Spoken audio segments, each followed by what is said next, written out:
Imagine waking up to find the world has slammed its doors shut.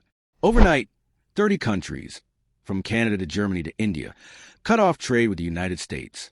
Cargo ships sit stranded at sea. Postal warehouses overflow with undeliverable packages. On stage, Donald Trump pounds his fist. But behind the scenes, he's facing an economic rebellion unlike anything America has seen in a century.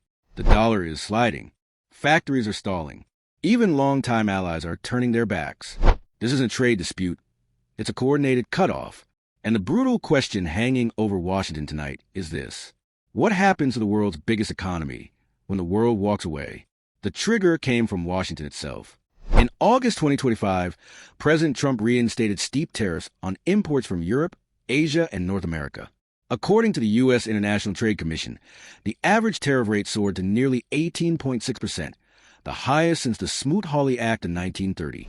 Swiss goods faced duties as high as 39%, while EU products were hit with 15% across consumer and industrial categories. The World Trade Organization reported in its September briefing that these measures increased the cost of U.S. imports by more than $90 billion. In a single month, that policy collided head-on with the global parcel system. Data from U.S. Customs and Border Protection shows that last year, nearly 1.44 billion small packages entered the country tariff-free under the minimized threshold for items under $800. When those exemptions vanished, 30 foreign postal authorities stopped processing U.S.-bound packages. Deutsche Post said compliance costs were unsustainable. India Post cited customs bottlenecks that would cripple delivery times. Correos de Mexico called the new system unworkable. For American consumers, the result was immediate. A blackout on everyday imports, books, electronics, clothing, specialty foods, gone overnight. And the consequences didn't stop at parcels. The Tax Foundation estimated in July that existing tariffs already cost the average U.S. household around $1,300 annually.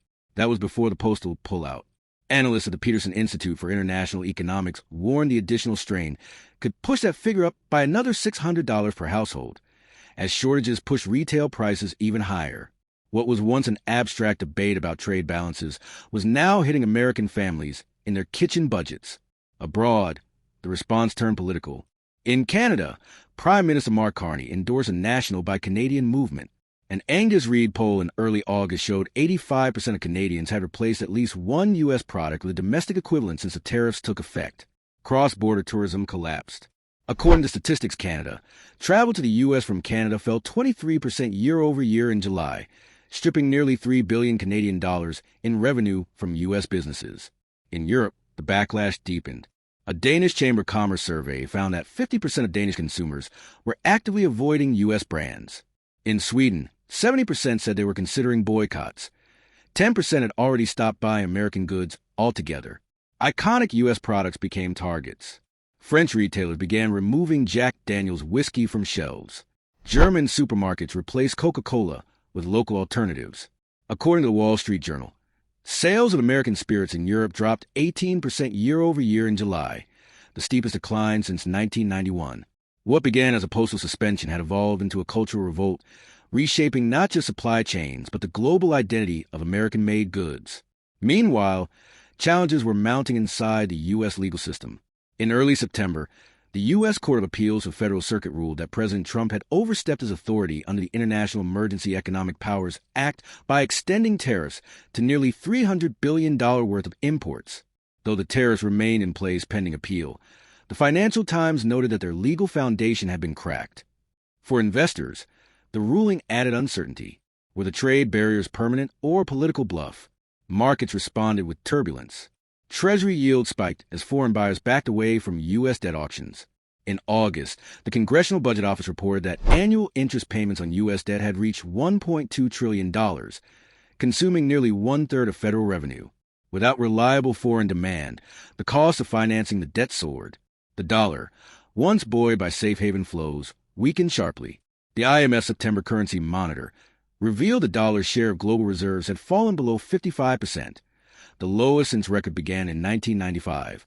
Meanwhile, China's yuan gained ground, bolstered by Beijing's decision to peg the currency at 7.1 per dollar, its strongest level in nearly a year.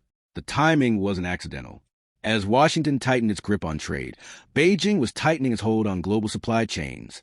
According to Reuters, China now controls over 90% of global rare earth magnet production, critical components in everything from smartphones to electric vehicles. These magnets are the silent engines of modern life, powering electric vehicles, smartphones, and advanced defense systems. But in July, China tightened its grip. The Ministry of Industry and Information Technology introduced sweeping new export rules, requiring government approval for any shipment of rare earth oxides or alloys. Miss your quota, and you lose your license. According to the U.S. Geological Survey, 70% of America's rare earth imports in 2024 came directly from China. Even materials sourced from Japan or Estonia were often refined in China before reaching U.S. markets. In response, Trump threatened a 200% tariff on Chinese magnet exports if shipments slowed. But the numbers told a different story. Without Chinese cooperation, the entire supply chain risked collapse. Washington scrambled for alternatives. The Pentagon announced a $600 million expansion of MP Materials' rare earth mine in California, along with long-term contracts with Canadian and Australian suppliers. Yet a Defense Department report to Congress admitted that new mining operations would take 5 to 7 years to reach full production capacity. Meanwhile, global demand showed no signs of slowing.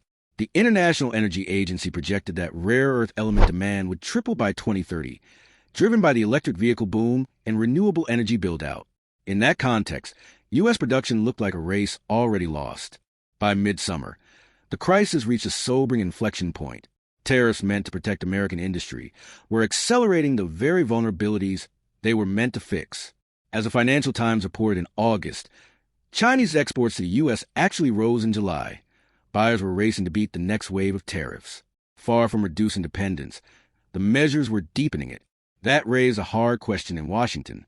If tariffs raise costs without cutting reliance, what tool is left? The escalation rippled beyond strategic minerals into consumer goods. In Scotland, textile maker Jamieson and Smith announced it would halt yarn shipments to U.S. retailers, citing tariffs that had doubled landed costs. In Denmark, knitwear brand Knitting for Olive suspended all U.S. orders, leaving thousands of hobbyists without access to knit supplies. The Washington Post reported that some American small businesses were facing imminent bankruptcy as their inventories dried up. This was no longer a macroeconomic debate. It was artisans and retailers losing their livelihoods overnight. Globally, new trade alignments began to take shape. Bloomberg reported that China and Brazil had settled over $10 billion in trade directly in yuan, bypassing the dollar entirely.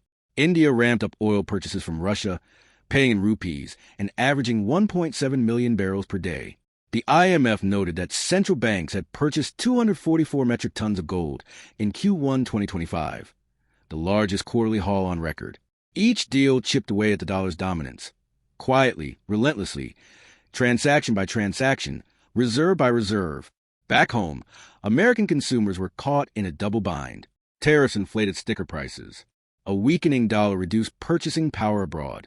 According to the Bureau of Labor Statistics, import-driven inflation added 1.88 percentage points to consumer price inflation in July alone. Wages didn't keep up. Real disposable income fell 2.1% year over year. Households were squeezed. Factories saw shrinking margins. Retailers faced growing complaints. Store shelves began to thin out. And on the diplomatic front, allies started breaking ranks. In late August, Germany's foreign minister warned Berlin would pursue countermeasures if U.S. tariffs extended into 2026. Japan's trade ministry filed a formal complaint with the WTO, claiming the duties violated agreed ceilings. Mexico, once a close supply chain partner, suspended postal shipments as part of the broader standoff.